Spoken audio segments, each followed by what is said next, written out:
talking about the importance of grief in the human psyche. Let's welcome her with salawat ala Muhammad wa ali Muhammad.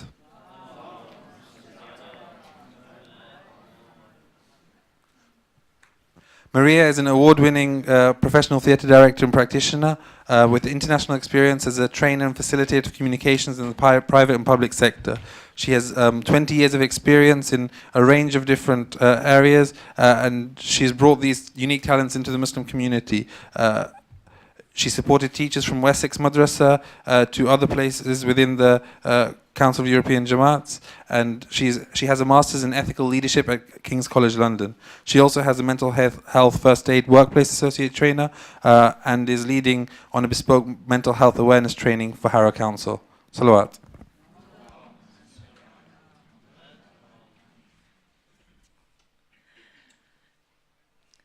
Good evening, everyone. Assalamu alaikum. So it's a real honor to be here this evening. I thought when I was asked to come and speak during the month of Muharram that I would be giving a somewhat perhaps theoretical talk. We decided upon the title, The Importance of Grief in the Human Psyche, because it's so relevant to this time of the year. However, some of you may have already heard that I lost my mother-in-law earlier on this week.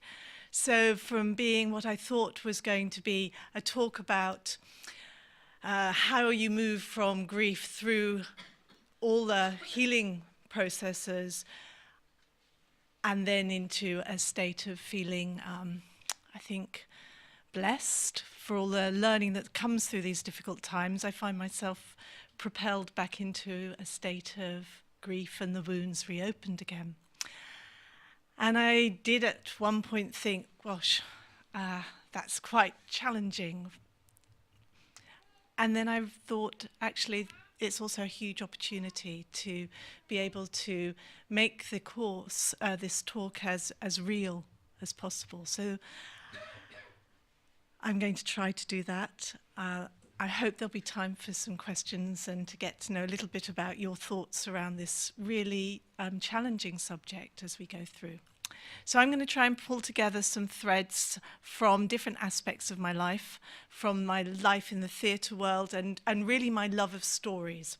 Stories are hugely important for us culturally, for us to understand some of the real difficulties that human nature faces, and particularly to give us some ideas of what do we do in difficult situations, because we're not always prepared. The other part of my life comes from the world of mental health awareness, and I want to bring the two together because in times of stress, of difficulty, we all have mental health needs. We need to learn how to look after that part of ourselves in the same way that we look after our physical needs and our physical well-being. So I'm going to try and bring that all together for you this evening. So I chose to have, oh no, I'm changing slides, but you're not, so let's go that one. Is that changed? No. Yes? Have you got a new place? Yeah, okay. So I chose this as a subtitle, The Wound is the Place Where the Light Enters You. And it's a really beautiful phrase from Rumi. And this is one of the things that I think that grief provides us with an opportunity to be able to perhaps understand a little bit more about why we're here on this earth. What are the things that we can do that bring a unique, a uniqueness to who we are to the rest of the world? And I still think, even though I'm back in that place of grief, that is what will get me out. It's what gets us through the difficult times. So how does grief very uniquely place us in contact with our deepest sense of purpose? And I wanted to have some time for us to reflect upon that.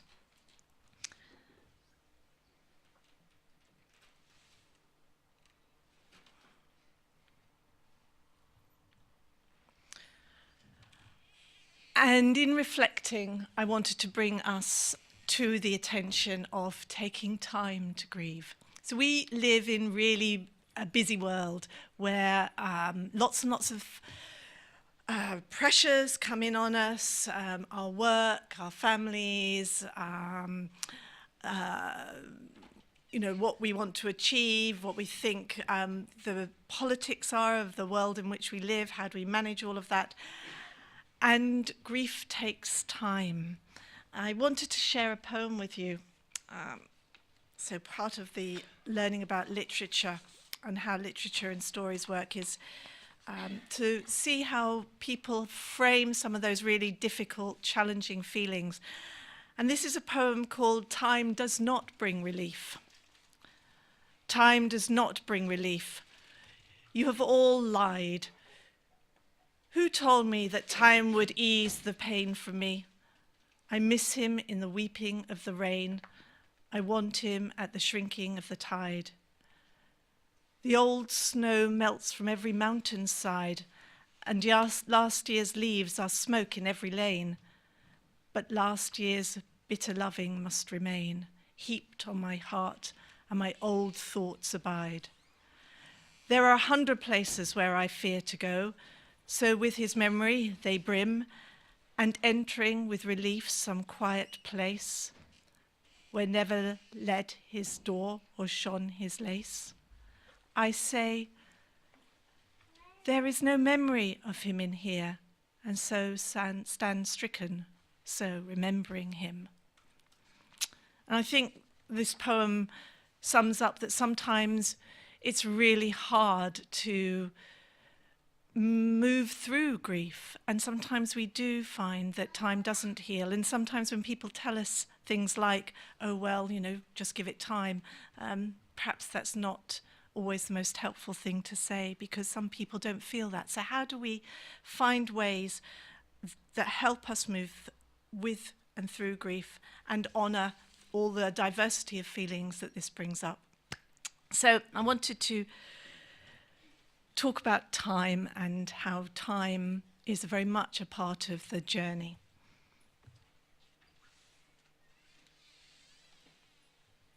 So what is grief? So I'd like you to have a moment to think for yourselves. Most people have had some experience of loss. Mostly when we think about grief, we think about bereavement, but also other forms of loss, losing a country, losing your home, losing your role in life. All of these are forms of loss, and we can grieve for those. And it doesn't seem to me to have much to do with a couple of weeks of compassionate leave that society thinks that we probably are due. And actually it is a long, much longer journey of living with loss. And the other thing about grief is that it has an ability to masquerade as other emotions. So anger, frustration, shame, guilt, or despair. And what I want to look at with some of the literature that I've brought along today is how all of those feelings get played out in a theatrical world, and I hope to help bring to light some of the intensity that this gives our lives, and how theatre, for me at least, has been a place where I can learn about what the choices are and how to make better choices sometimes. And I think that that's also the importance of really great stories from religious texts as well. They help us learn what we can do and how to do it better. So, I have another poem for you. This is by Alfred Lord Tennyson, and I'd like you to have a look at it on the screen, and at the same time, as we go through it, just see which parts of his description of grief relate to you. What do you recognise there? It's called Dark House, and it was written after the loss of a friend. The friend was actually engaged to his sister, and he was a very deep and dear friend. Dark house, by which once more I stand, here in the long, unlovely street, doors where my heart was used to beat, so quickly, waiting for a hand that can be clasped no more. Behold me, for I cannot sleep, and like a guilty thing I creep at earliest morning to the door. He is not here, but far away. The noise of life begins again, and ghastly through the drizzling rain, on the bald street breaks the blank day. So what I'd like you to do is turn to someone sitting near you and have this as a discussion, just for a minute or two. What does Tennyson's poem tell us about the nature of grief?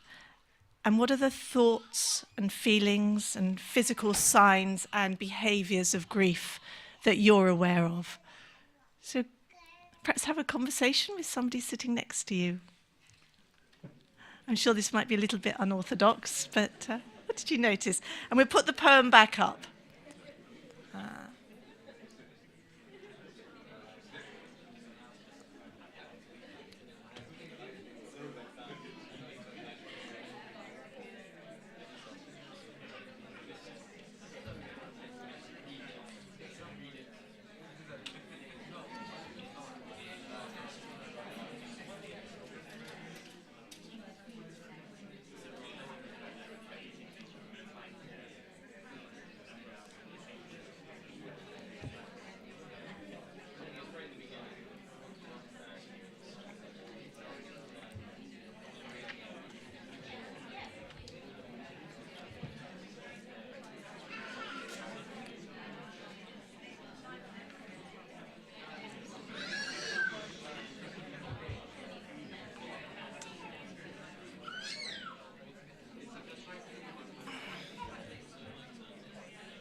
So there's huge amount of chat going on, which is really good because it means that you're getting involved. So I wondered if you would tell me a few of the things that you've noticed in the poem, first of all. Anybody say something?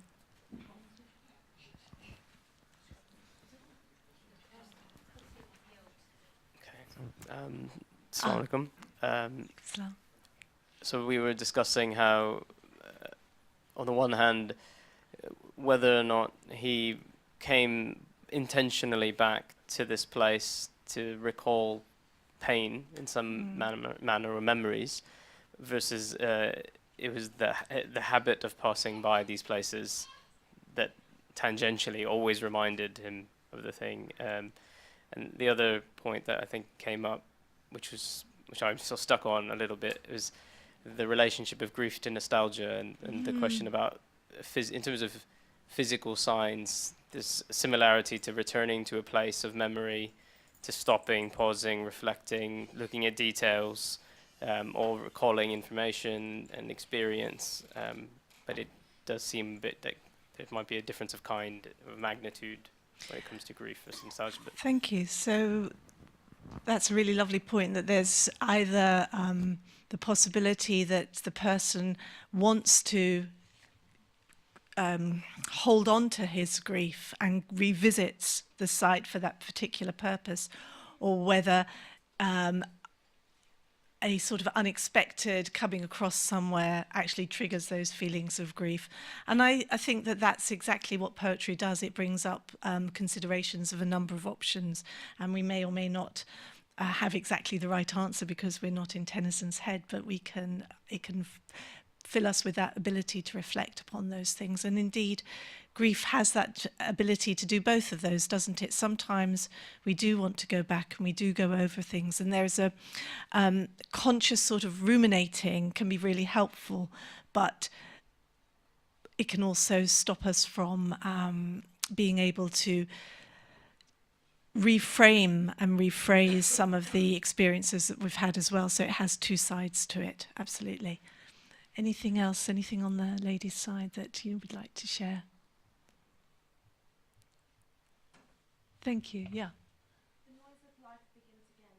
Life goes on with or without you, and sometimes I think when people are grieving, they don't want to, as a process, they don't want to move on with their life. Thank you. So life goes on, and absolutely one of the whole sort of contrasts in the poem, isn't it, is that there's this deep sense of loss, and yet life is still going on around.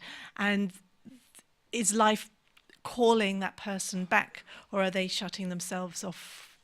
And again, that's the two sides of it. And I want to emphasize this a little bit later on when we look at whether the outpouring of grief is something that is enabling a sort of cleansing process in order to be able to move on with life, or whether it's in and itself is the only thing that happens, and therefore further action afterwards doesn't take place. And I think that's absolutely crucial as to whether grief in itself is something that we can learn and grow from, or whether we get stuck in it. And it's both those things.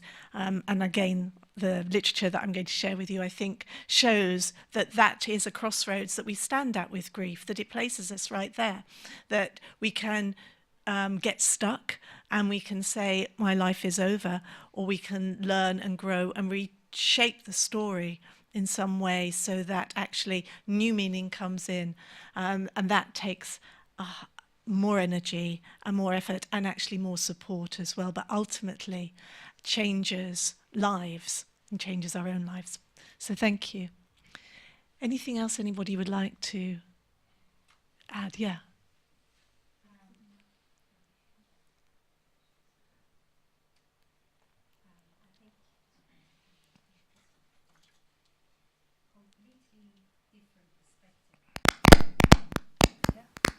Does it work now?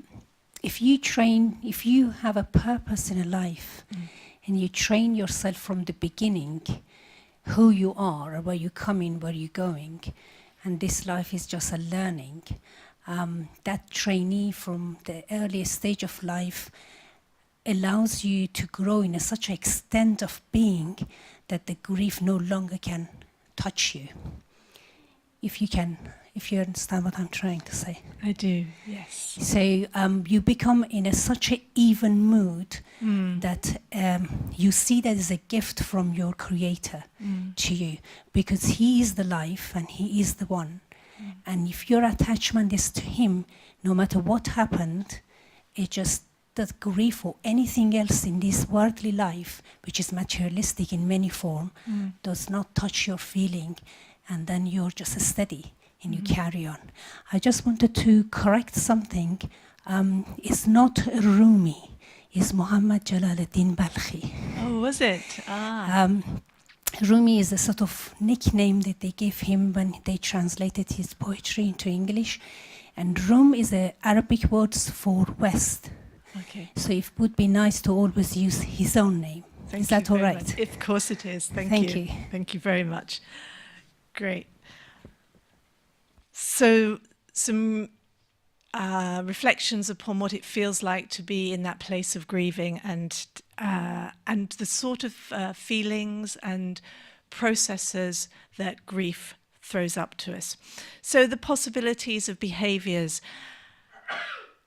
whether they're positive or negative ones, are things that we're going to look at next. So I wanted to next take a little bit of a look at some Shakespeare.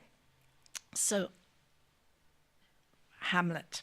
So Hamlet is a play that's very much about grief. It's the story of a young prince whose father dies in suspicious circumstances. He's the Prince of Denmark. And he is grieving for his father. But at the same time, his mother, who is the queen, the widow of old Hamlet, remarries and marries his uncle, Uncle Claudius. And what happens at the beginning of the play is that Hamlet is stuck at court, and he is noticed that he is behaving in an odd and somewhat unusual way. And one of the big challenges for anybody who's going to play the part of Hamlet, or part of the intellectual discussion around the play, is what is Hamlet's mental health like? Is he balanced, to pick up the word that was used earlier, or is he out of balance? And the play itself, and one of the things that Shakespeare does so brilliantly, which is one of the reasons why his plays, I think, have lasted so many hundreds of years and still continue to be reinterpreted and for generations after generations, is that they focus on really important human qualities and human situations. And this one of grief is one that the play Hamlet is very much about. I've written a couple of lines up on the slide for you. I have that which passers show, these but the trappings and the suits of woe. And what these lines refer to is that his mother says, you seem very distressed, you seem upset. And Hamlet's reply is, well, my face might be doing this, I might be crossing my arms, twitching, I might be looking like I'm really distressed, but actually these are all the outward trappings of woe, and I have something within me that is much deeper than that. And so it's a warning at the beginning, I think, of the play that Hamlet's state of mind needs to be understood and taken care of. And unfortunately, the situation he's in, that doesn't seem to be done. His mother's very keen to get on with her new marriage. His uncle wants to get on with running the country. The country's in a bit of a difficult situation. The Norwegians have come back to the borders of Denmark to reclaim some land that was taken from them by the old King of Denmark. So there's some political pressure, and Hamlet's needs are really not being noticed. And he's sinking down really low. So what we know, and I'm sure many of you are aware of, is that he gets to contemplate suicide. Some really famous lines of these are, oh, that this too solid flesh would melt, thaw, and resolve itself into a dew, or that the everlasting had not set his cannon against self-slaughter. O God, God, how weary, stale, flat, and unprofitable seems the world to me. And so he's sunk really low. And those are feelings that he wants to get away from. So he wants to find out what the cause of his father's death was, and to be able to find a way to act upon that knowledge. One of the questions that comes up with Hamlet is, if he's not mentally healthy, how much responsibility has he got for his actions? Does he have mental capacity to be responsible for his actions? So that creates a really moral world in which the play throws us. So in that contemplation, what we need to think about is what to do. So this is what Hamlet's thinking. He's thinking, well, I know that something was wrong with my father's death. What do I do about that? And that's the central aspect of a play. So what can we learn from theatre? Well, what actions should we take? Because after all, it's about acting and doing something. And this is why Hamlet's such an amazing piece, because actually this is what Hamlet's worrying about all the time. So he decides that he's going to employ the services of some players that are coming to the court, and he wants them to act out a play that shows some of the circumstances in which possibly his father's life was taken. And to make sure that he's got the right people to act the part out, he interviews the player. And the player starts to tell a Greek story.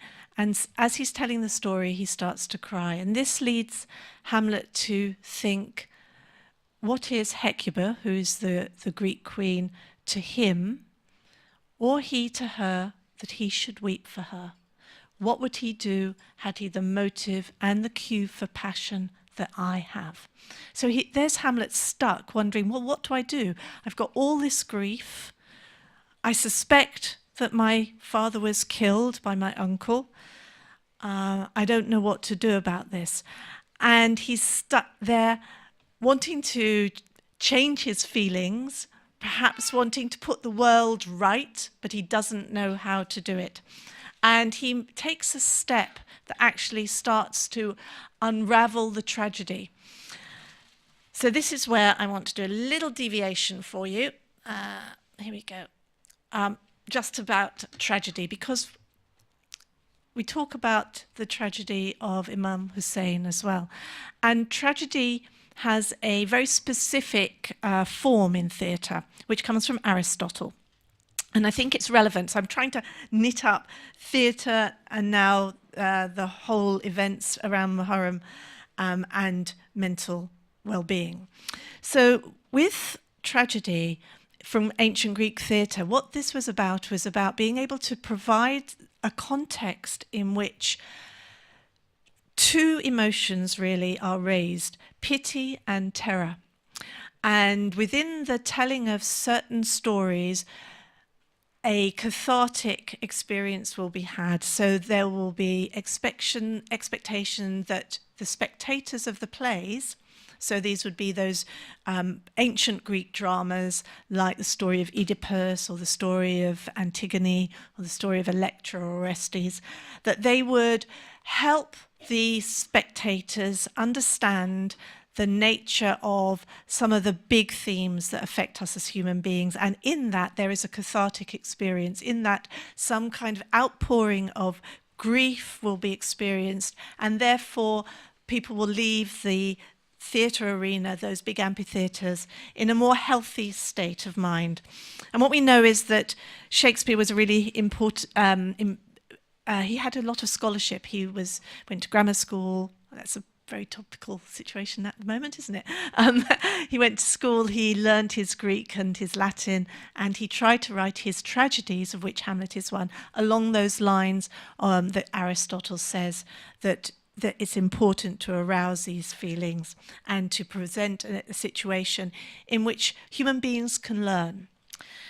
So going back to Hamlet, what we're looking at is that he has to make some decisions. If we look at the model that you can see on the screen now, this comes from mental health awareness. What we could say is Hamlet's bucket, or all of us have a stress bucket, and Hamlet's was pretty full. So he's got lots of pressures going into his bucket. So you could think about this for yourself. What is the stress that comes into your bucket? There are the everyday events. There are also certain situations, like we saw with the first poem, of going back, perhaps revisiting certain stressful emotional sites, perhaps past experiences that haven't been resolved, and those become like hooks that seem to increase what's going into the bucket. So if everybody, including Hamlet, has a stress bucket, what we know is that we need a tap on the bucket to be able to let that water level down. So we could say that the stress going in is like the water, and the tap opening are some of the things that we can do to relieve that stress. So just have a moment to think for yourself, because I'm sure everybody knows what stress feels like in the room. Everybody has things going into their bucket. What do you know works for you? So certain things like exercise, meditating, praying, taking some time for yourself, all of those things can have a really big impact on being able to release some of the stress out of the bucket. What we also know is that bereavement and loss can do something else. It can either block the tap, so all those things that you used to do that seem to work stop working as well, or it can do another thing. It can shrink the size of the bucket. So that means that, for example, when the stress goes up at work, there's less capacity to deal with it. So then things like, losing one's temper, becoming irritable, perhaps feeling weepy, all those signs that the bucket's really full happen quicker. And then when the bucket overflows, we could say that might be the tipping point between being able to manage and cope or being overwhelmed. So what I would say is that Hamlet becomes overwhelmed, and he's overwhelmed because of his mother's marriage, he's overwhelmed because of perhaps the pressure upon him, but he's also overwhelmed because nobody's saying it's okay to grieve. He gets his time frames all muddled up. There's lots of places in the play where he says, well, it's just been 1 month. And then he says, no, it's been 2 months. And then he doesn't really know. So his sense of confusion over how long it's been since his father passed away is really clear. So these were some of the things I thought we all do to stop the bucket from overflowing. And including in that, arts and cultural activities have a really strong place to play. So you might find doing things like writing your own stories and writing your own poetry, or getting engaged in making something. Painting are also places that can really help us release that tap, and that's really important. Doing something for others is another thing that really makes a difference. There's been lots of talk around society, big society, volunteering, but actually the point of this is that when we do something for others and we support others, it also helps us feel good about ourselves, and that's important too. So this brings me back to our quote, and I apologize for the Rumi there. The wound is the place where the light enters. If we can start to unblock the tap, then what we are also doing is starting to grow our buckets back to perhaps their original size, but maybe even bigger. And that's what resilience is. And there's been a lot of studies around resilience now. What does resilience mean? And the evidence is that people who can grow through difficult times become more able to manage more difficult times. So,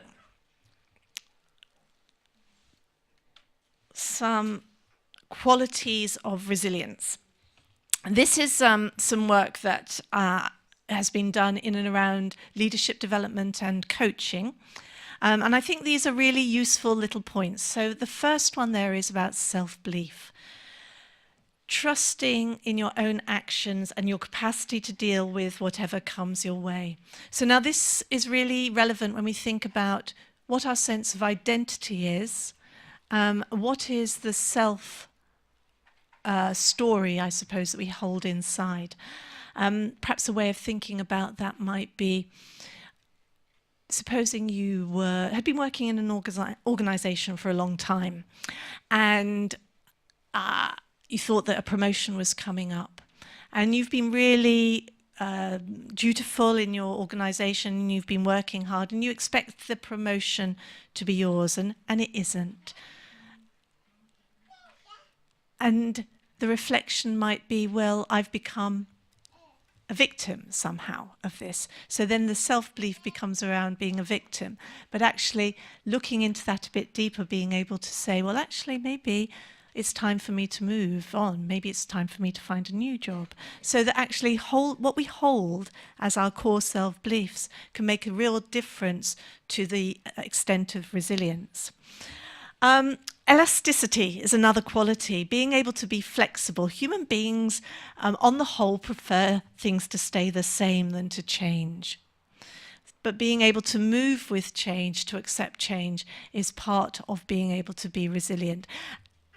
And a lot of the studies around resilience would say that that's a really core capacity for people who can grow through difficult times. And that comes with actually accepting that things are not going to be the same as they were. So in the mental health training that I do, there was a story of a man who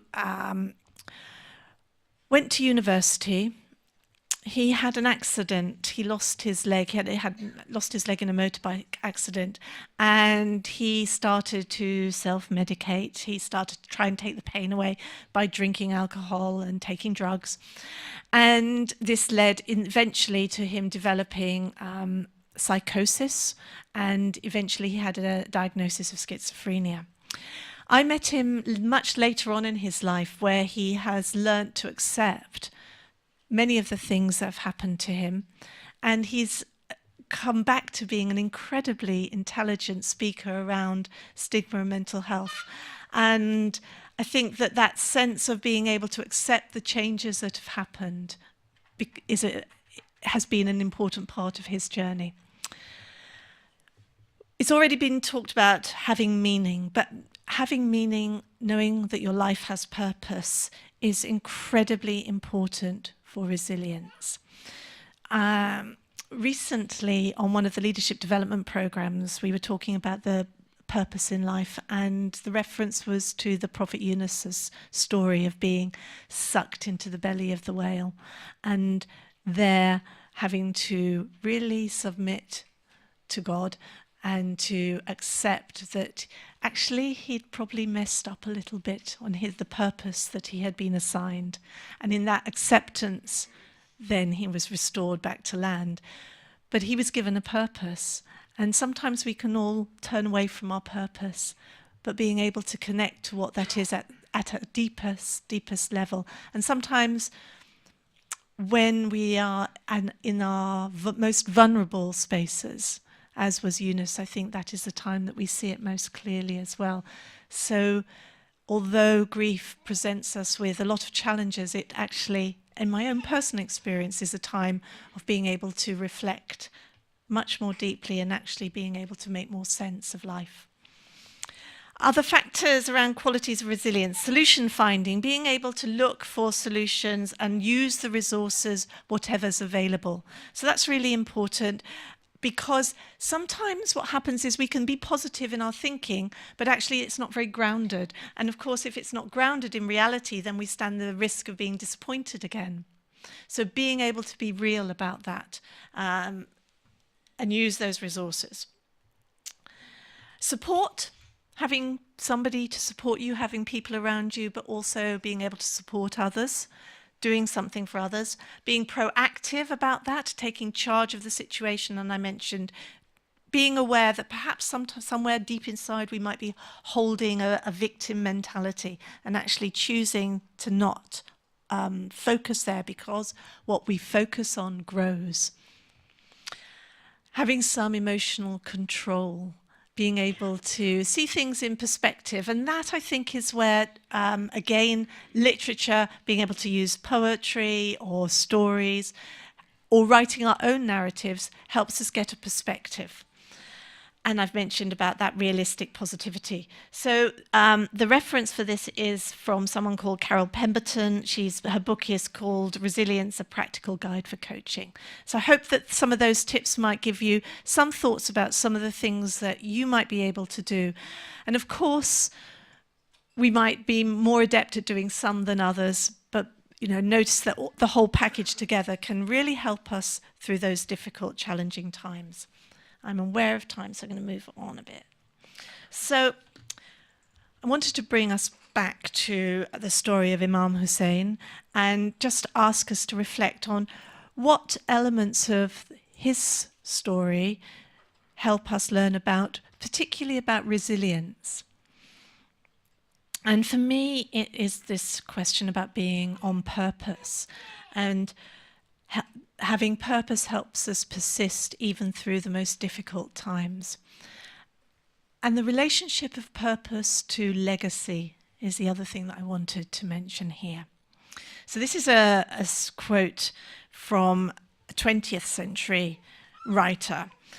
"I am here for a purpose, and that purpose is to grow into a mountain, not to shrink to a grain of sand.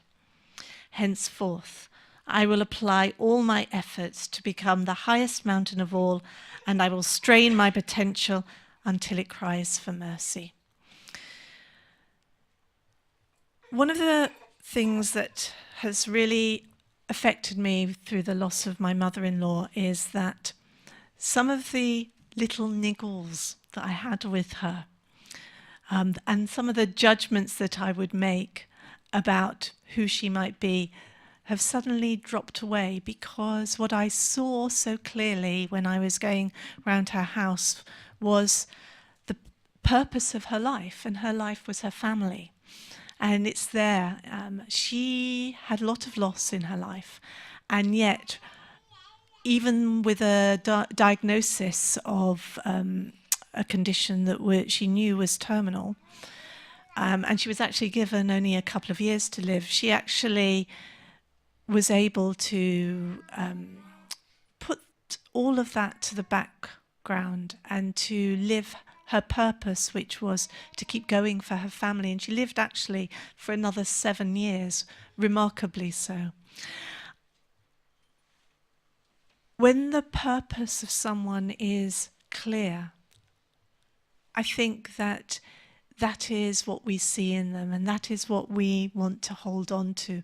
And it enables us to notice that some of the behaviours that perhaps might niggle us and might irritate us are just behaviours, and that somebody's purpose comes from their sense of connection to God and to a sense of love, really.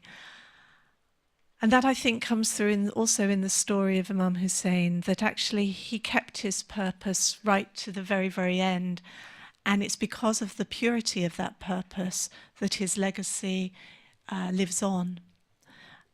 And when we think about our grief and the way that grief can connect us to our purpose, it can indeed be reframed as a blessing. And on that note, I wanted to just finish with this. This is some recent research around what's being called post-traumatic growth. The research has primarily been done with 2 cohorts of people. Some of them are war veterans, and the others are people who have experienced domestic violence. But I think the stories transcend a whole range of different losses. And the key there is how we ruminate.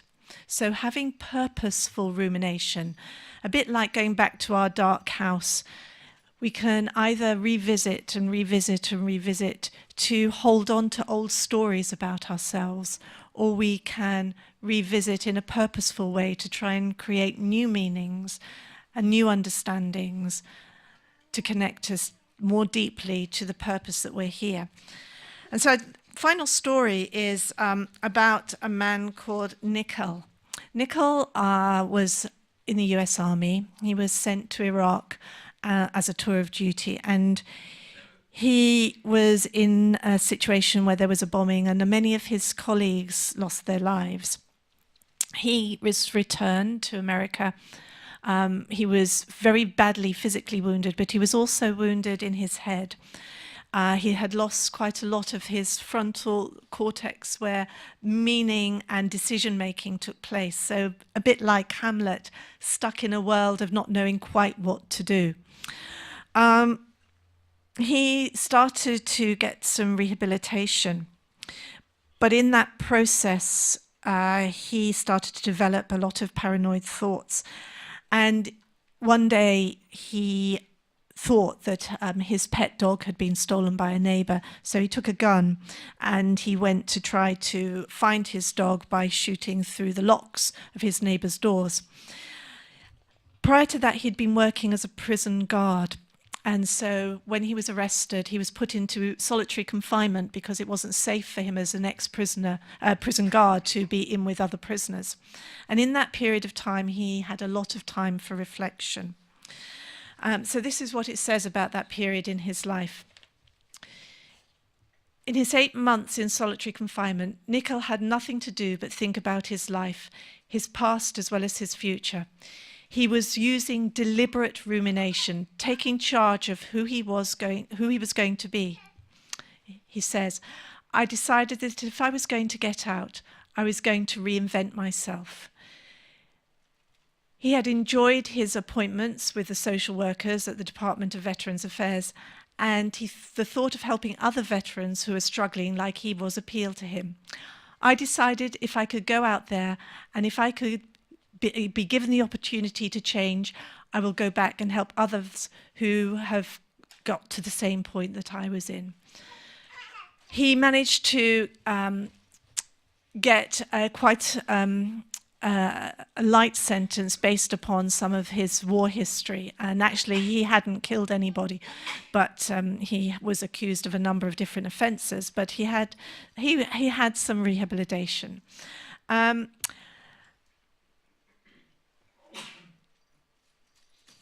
This section of the book just finishes here. A psychology professor at the University of Memphis studies grief and personal narrative. He says that the pain of these experiences becomes the catalyst that forces the introspection. In a way, a person can only be miserable for so long before he tries to find a way out. The pain can provide the pivot point. People reach a point where they are just trying to find a way to reach beyond the pain and embrace life again. The tragedy of Shakespeare in Hamlet is that Hamlet doesn't introspect enough. And what happens is he actually ends up by killing someone who he didn't intend to kill, and that indeed perhaps sends his bucket overflowing to a point of no return. And what happens in the play is that not only is Hamlet destroyed, his whole family is destroyed, and the whole state of Denmark becomes a sub-state of the country of Norway. Personal dramas become political dramas. If we look after the grief within our personal lives, it makes us more resilient and able to contribute to some of the bigger challenges around loss that are in our wider community. And at that point, I'd like to end. Thank you very much for your time.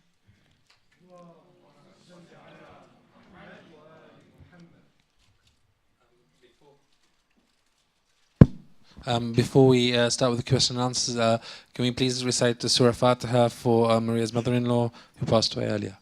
Surah Fatiha.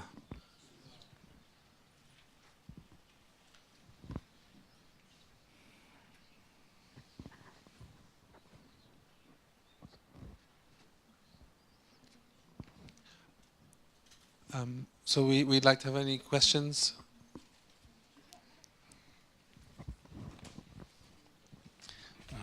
Thank you so much for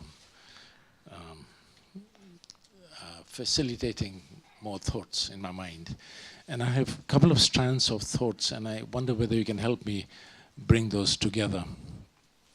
So when we look at the first poem and Hamlet as well, it was quite obvious that there was a degree of loneliness there as well.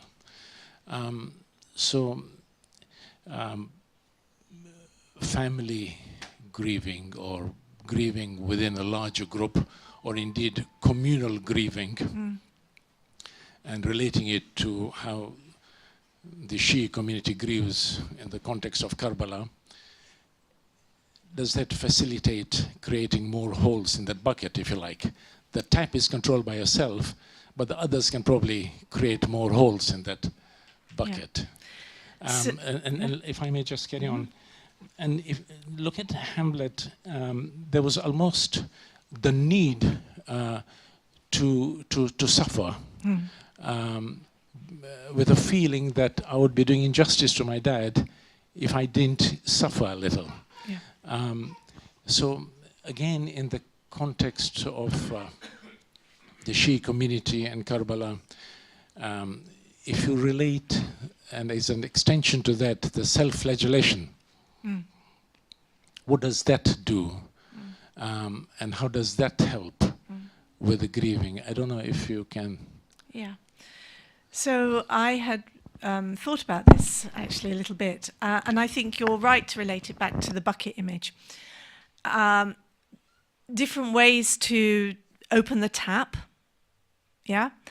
But if we go back to the Aristotle, the point of catharsis, there became a division in theatre history that puts this point really into a tight focus.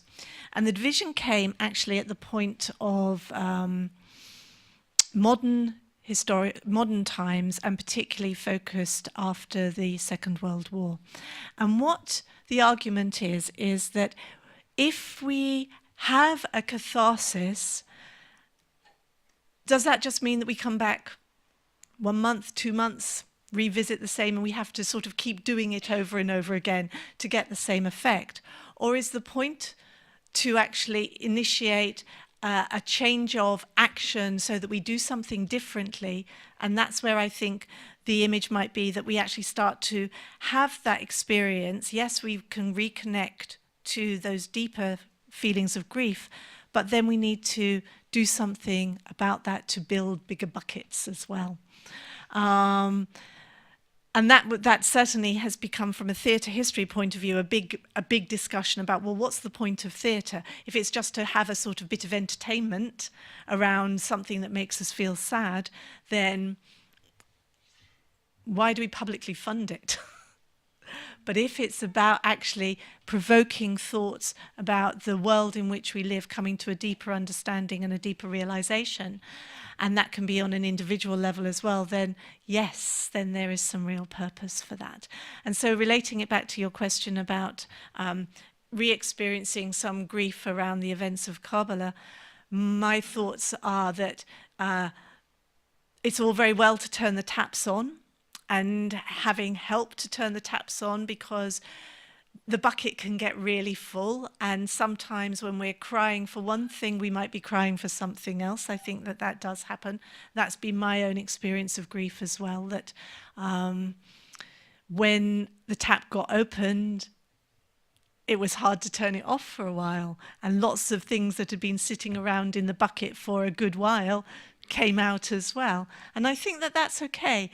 But in the end, what we want to do is help build up that sense of bigger buckets, so that when grief comes again, as it will for all of us, I think it's one of the things that we can say, that loss is part of life, and it's the bit that we sort of try to tidy away and think will never happen to us, that we have better ways of being with it, and being able to also be with other people in grief too. I think that's the other thing, that being able to be a support for others who are grieving really does help them move back to that place where they can continue on their life's purpose.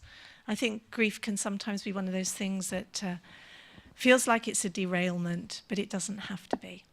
Does that answer your question? Yeah, any questions from the ladies' side?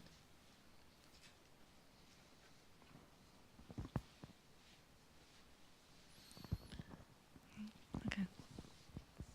Hi, Maria. Thank Hello. you for your talk.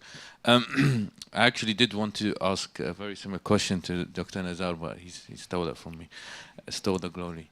But no, I have another question, which is, why do we have to always think about grief as as a bad thing. Yeah. Because we have a lot in Islamic teachings that people can actually get closer to God or Allah through grief, and it has actually been told by a few of the scholars and stuff, when they actually do get the sense of grieveness and sadness, so to speak, this is where they get closer to God. And certainly certain people say that if they are grieving and they pray, then they do connect to God in a way. I'm just concerned about that particular bucket example, because that bucket seems you fill it up with stress and stuff like that, and it just all seems very negative. But at the same time, we're saying that if you do accept the argument that grief can be good, then do you think that sometimes filling up that bucket can actually help?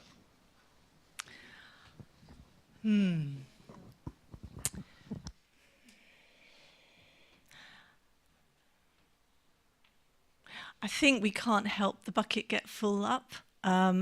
I think life is the bucket filling up, and life is also learning about how to release it, and that the grief is one of those things that really sort of takes a lot of the capacity of the bucket.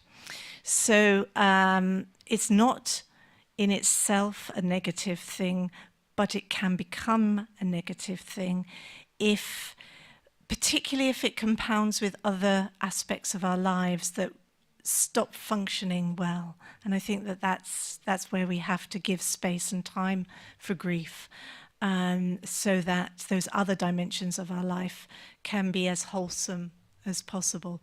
And it is about the way we look at it. And I'm not sure I quite agree with the comment about being able to be kept on an even keel all the time. It seems to me that, as you were saying about the connections that we can have to our Lord through grief are more profound than staying on an sort of in an even place. So in that sense, we could say when things pile up, that could potentially be a good thing. But we never want to go there, do we? That's the trouble. We don't like going there. Yeah. Any questions from the lady side?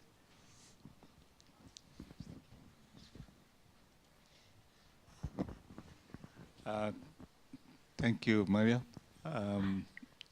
So there are two thoughts which come to my mind, specifically relating to the events and tragedy of Karbala. It seems to me that one of the purposes of using grieving in the immediate aftermath was because of the control over information which the regime had. They didn't want the incident to be publicized in any way. So this was one of the ways which they couldn't stop. And people picked up, and then it sort of rippled across society when the news got out that actually the grandson had been martyred in this gruesome way. So this was quite an innovative way, if you like, of getting beyond thought control of that time. Obviously, it was linked to the need for the relatives to grieve at the same time, but also it was linked to passing the message across society. The other thing which comes to mind is that, especially in Shia communities, when there is a loss or a bereavement or something, we tend to recite the events of Karbala. Now, I feel that is because we like the people who are undergoing that bereavement to feel that, because a lot of people feel that, oh, God has forgotten me. Why should this happen to me? If there's an earthquake or a loss or something, to show that even people closer than you to God have suffered bigger bereavements or bigger problems. So you should not lose faith in your God or purpose. You should be on, try to get back or try to take it on. So that's probably is another function of grieving, in the sense that give you a sense of proportion. Yeah. That your grief is there, but this is not particular to you. Everybody goes through this, and even people who are very close to God also go through this, even in a much more difficult way. Yeah. And probably that relates to what Sheikh Hilli was saying, that and the last two sessions we have two scholars who have also come up with that whilst great souls are serene inside, they appear to be on fire from the outside. They appear to be in a state of tribulation outside. So that then gives us some sense of comfort that this is fine. Yeah. Yes. Yes. Yes. Yeah. So what I'm understanding from what you're saying is that grief is something that does unite us as human beings, because it's something that we all understand and know about. And I think I just go back to what I was saying, that for me it is very much about when we stand at that crossroads of grief, being able to see where the blessings are in it, rather than being caught in the repetition of the negative thinking that can also be part of it as well. Yeah. Thank you very much. I think, unfortunately, I think we'll end there. So I think there are a couple of questions, but hopefully Miriam may be around a bit later, for a little while later at least, and maybe people can ask questions directly. Thank you very much. Salawat.